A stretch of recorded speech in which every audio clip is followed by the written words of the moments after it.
Welcome, everyone, to the MMA Happy Hour podcast. I am Kyle Anthony, your host for today. We are talking UFC Nashville, headlined by Talison and Derek Lewis. We're going to be breaking down 4 plays here on the show today. Now, I understand we are a day late here on getting this show out. Normally, you do it every Wednesday. Here we are on a Thursday. A little bit of a scheduling conflict, but hey, here we are.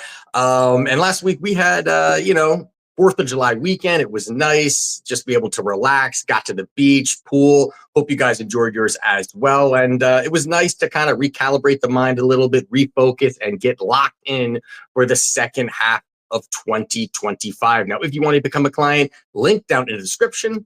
And with that being said, let's dive into the main event of the evening between Talison and Derek Lewis. Now, you got Talison sitting at a minus 300 on the comeback here, and Derek Lewis is plus 230. Now, Talison is the new, the new entry to the heavyweight division here. He's 8-0. All finishes come in the first round, 7 knockouts, 1 submission. He did come recently off of a knockout victory over Justin Tafa in the first round in the first 35 seconds. Now, on Saturday night, he's going to have a lot of the metrics are definitely going to be going towards him, where you've got him as 5 inches taller. You got him with a 4-inch reach advantage, and also 15 years younger than Derek Lewis. Now, that's definitely a lot of metrics that definitely do point to him. But one of the things that do point to Derek Lewis is definitely to be experience and strength of schedule. Now, I understand, yes, Talison, he's 25 years old. He hasn't even had the time to face these guys yet. Obviously, his career is new, but he has 8 career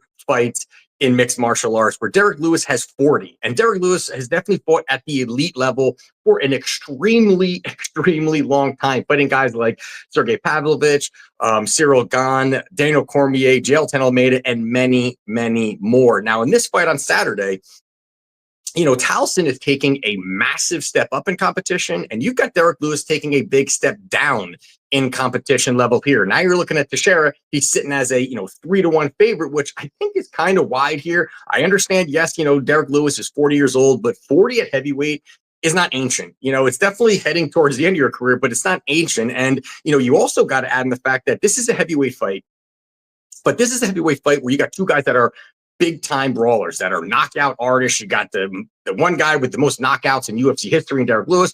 You got Talison, who is definitely showing power as he's moving up. But the variance and volatility that comes with the heavyweight division is one thing, but even more with guys who are just going to swing and bang in the center of the cage. And that is where this is on Saturday night. And I just think that, you've got both guys. They're going to come forward. They're going to brawl. They're going to swing. It's going to take one shot from either one of these guys. I think it's really who's going to land that first crisp, clean hook to end the fight is where it's going to end. And it's, we always like to talk on the show about, styles and technical skills. And I love breaking those things down and finding edges within the fight.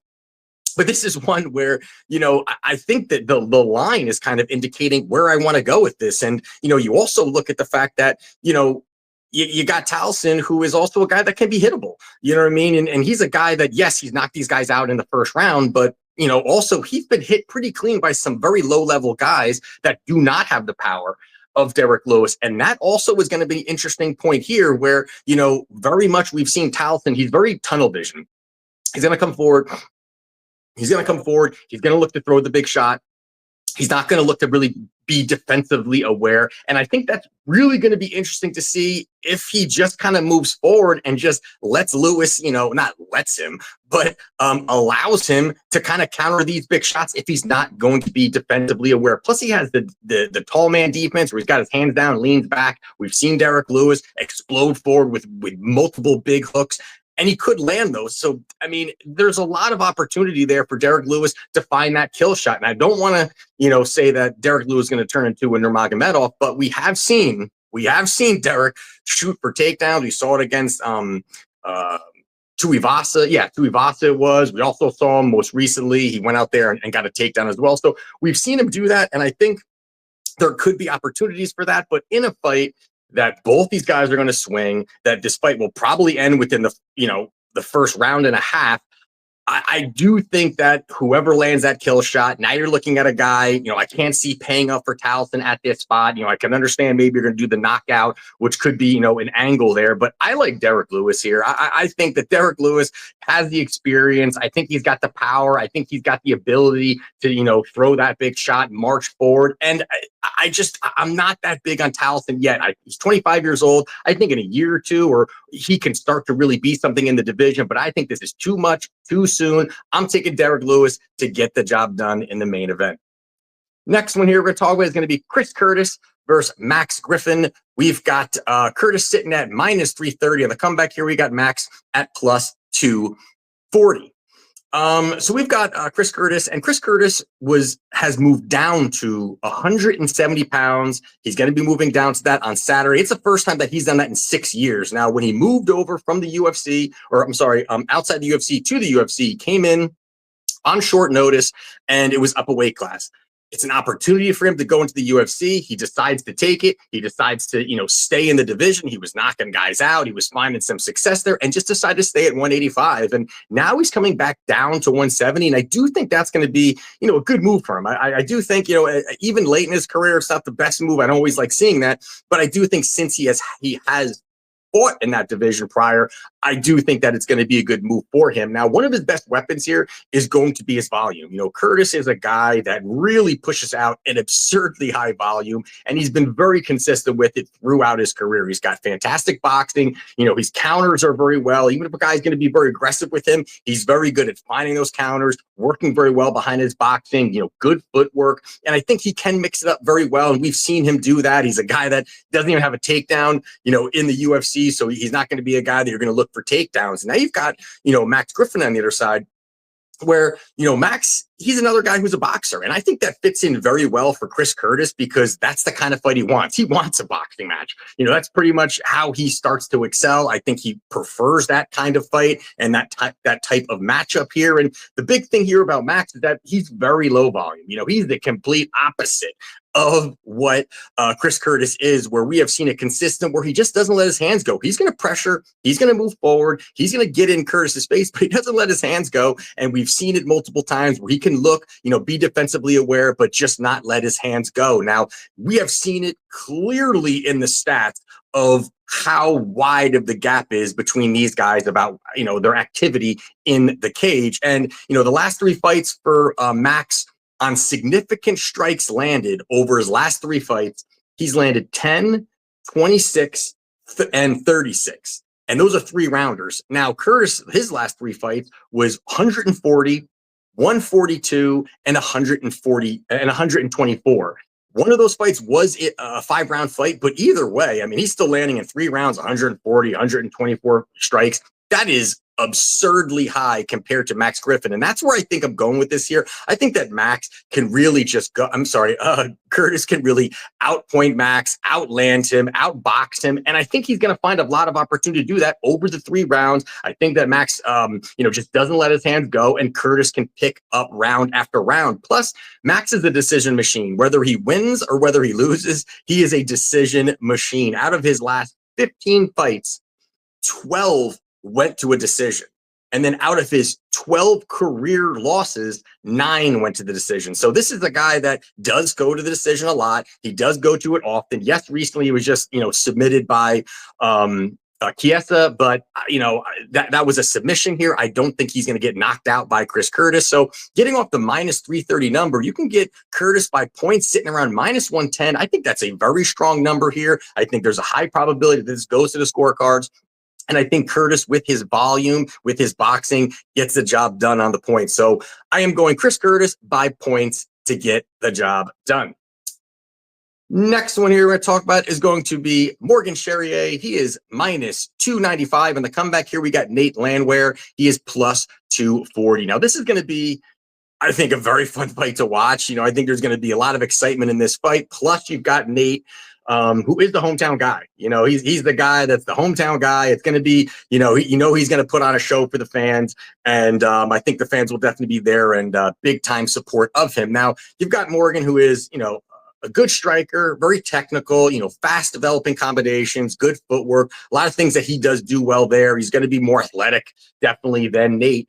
And you look at Nate on the other side here, and the one thing that we know, he's got a dog in him. I mean, this guy, he's tough.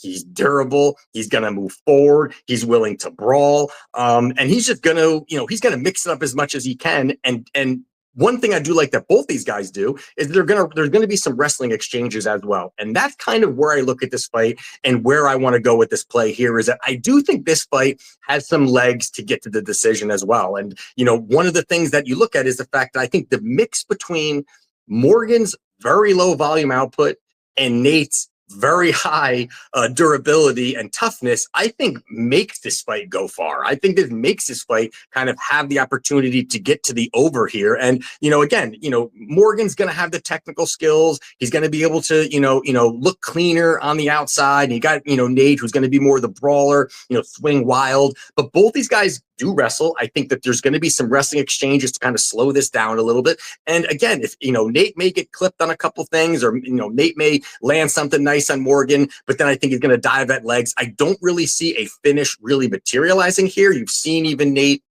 He's a guy that can really fight through adversity well. You've seen it multiple times. And I do think that this is a fight that's going to go over 2.5 rounds. And that's sitting right around, minus 155. I think that's a really nice number here. I just don't see either one of these guys finding a finish. I do like Nate. I do lean Nate here in this fight. And I think that if he gets the job done, he just toughs out a very, just edges out a very tough fight. But I do think it goes to the over here. I do like over 2.5 rounds at minus 155.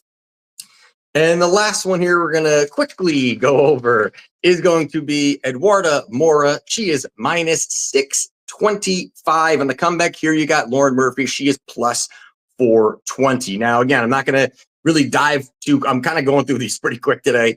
But I'm not going to dive too much into this one as well. And, there's definitely some red flags here on the Lauren Murphy side. And anyone who breaks down this fight is going to say the same thing. The fact that, Lauren is 41 years old and she hasn't fought in 2.5 years. And that's obviously a worrisome, if you're taking a side here, if you're trying to take the dog shot here on Murphy and you're trying to, I get it. And I do think this line is wide. With that being said, I do think that this line, it's a little wide. But the one thing about Lauren that her best quality, and we were just talking about Nate Landwehr, is the fact that she's tough and she's durable. That's really what has really made her, somewhat of a good fighter in the division is because she can take a beating. She can keep coming forward. She's going to throw high volume. She's going to stay in your face, and she's just going to make it tough and scrappy for any opponent that she does face. Now, the one thing again is that I'm saying that she's durable, that out of her 6 career losses, she's only been finished 1 time. And that only 1 time was to the current champion, Valentina Shevchenko, which was a fight that she was finished in the 4th round. So it wasn't like she was just ran through. She made it, again, it wasn't like it was really, Murphy didn't really have a chance in that fight, but she still was tough, durable, coming forward consistently, trying to make it tough on Valentina. And that's where I kind of go with it here, because you've got Mora, who is, someone who's going to, she's going to look to take this fight to the ground. She's going to look for the control time. She doesn't really have, neither of them really have good striking. So, seeing, a finish materialize on the feet, I doubt it. Really, the only way I see a finish in this fight is going to be more by submission. I think that's kind of the only finishing equity in this fight, is her getting a submission here. But you even look at that here now. Murphy has a 70% takedown defense rate, and again, she's tough. Where it's going to be tough to get her down. It's going to be tough to cut that distance and really get any type of control time. And I do think that most of this fight is going to really play out clinch, up against the fence, cage pushing. Looking for takedowns. Even if she gets the takedown, I don't think she just takes her down and submits Murphy. I think that it's going to be scrappy. It's going to be tough. And I do like Mora to get the job done, but getting off the minus 650 number, I do like Mora by points. It's again sitting around minus 150. I like that number here. I don't think the finish happens here. I think that Murphy's tough, can keep this standing. And if this fight somewhat stays standing, there's going to be points I think Mora does get her down. But even if this fight somewhat plays out on the feet a decent amount, I just don't see. I see it being a very close fight, and maybe Mora edges it out. Like I see it, that kind of thing happening. So I do like Mora by points to get the job done, minus 150.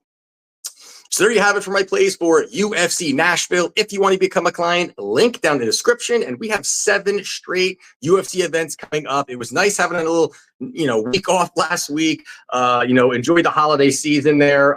But we're back. We're locked in.